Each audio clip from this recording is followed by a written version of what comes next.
Our next guest was a teacher for 17 years. The entire time he had a huge secret. He didn't know how to read.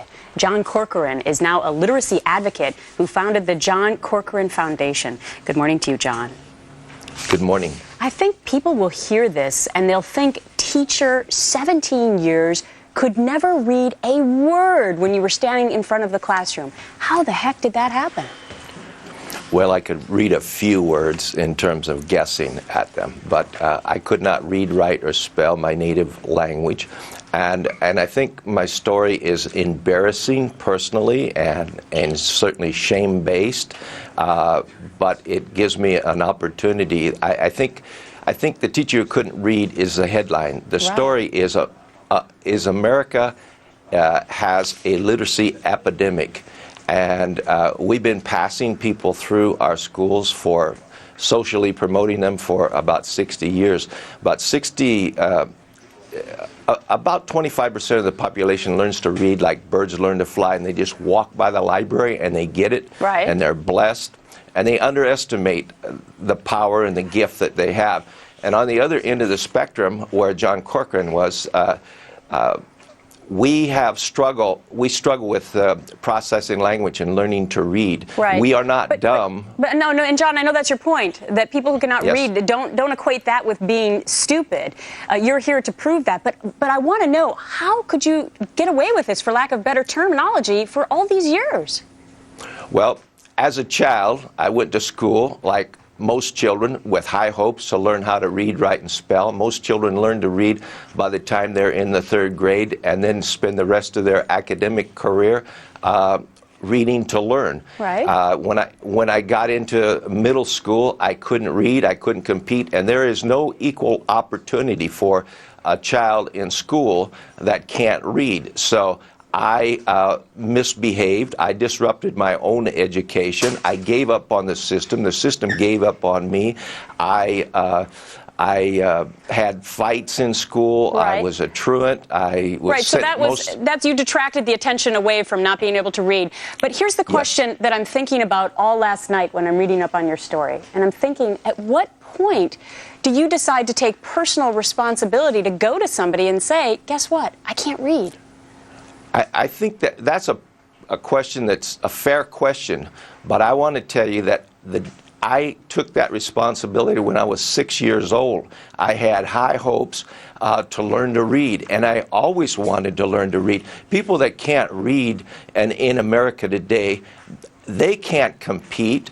They can't succeed. We don't beat the system. We just go underground because we think we bought into the big lie, and the big lie is something wrong with our brain, and we can't learn to read. Thank you so much for bringing it to the forefront, John. You are now a literacy advocate, and this is your brave day. Thank you so much for speaking out about this. We appreciate it. Thank you. A real rags to riches story that proves the American dream is alive and kicking. For 17 years, John Corcoran went to work as a high school English and social studies teacher. But there was one difference between him and his fellow teachers. He says he couldn't read and couldn't write either. So how did he get through high school and college? Here with all the answers is John Corcoran. He's now an education advocate. His new book is called Bridge to Literacy: No Child or Adult Left Behind.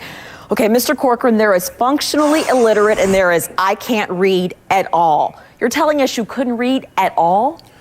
Well, first of all, functionally illiterate is a word that literate people made up to define the experience of not knowing how to read, write, or spell. I could not read, write, or spell. I could not maximize my fullest potential intellectually, academically, spiritually, or emotionally. So I could not read. I could not write a sentence. You go to school, and the first 3 years of your school experience, you learn to read, and then the rest of your academic career, you read to learn. I could not read or write or spell. When I graduated from college, you could say I read maybe at a 3rd or 4th grade level, but that's guessing. And to me, it meant that I couldn't actualize my fullest potential, and it was frustrating all the time. So explain to us how you made it through school and college on what you estimate to be at the most a 3rd grade level, at the most. Well, I think my story is shocking and some people don't want to hear the story of a teacher who couldn't read.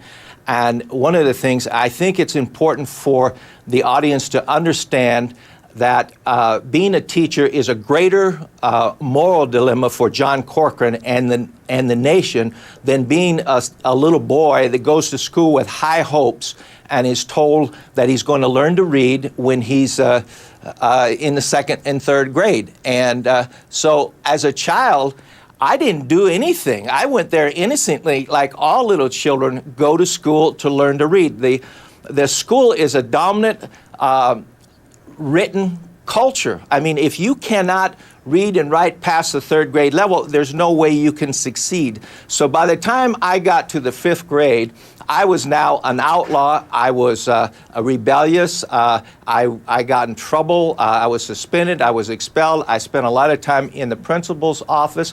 I didn't have a reading problem then. I had a emotional and psychological problem. But Mr. Corcoran, I guess we're asking, why is it at that point that your reading ability stopped? It was not a learning disability? Well, about 25% of the people learn to read like birds learn to fly. They just walk by the library and get it. And on the other end of the spectrum, about 25%, 30% of the population have difficulty learning to read.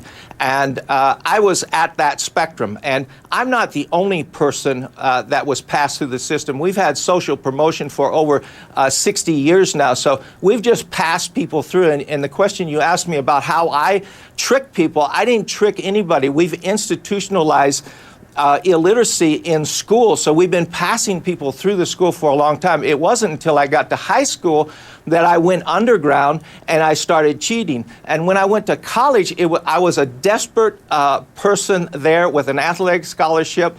And that was a little bit different. I was the responsible adult that was cheating and lying. Mr. Corcoran, I'm actually going to have to stop you there. Thank you for sharing your story. And we also know that you have written a book about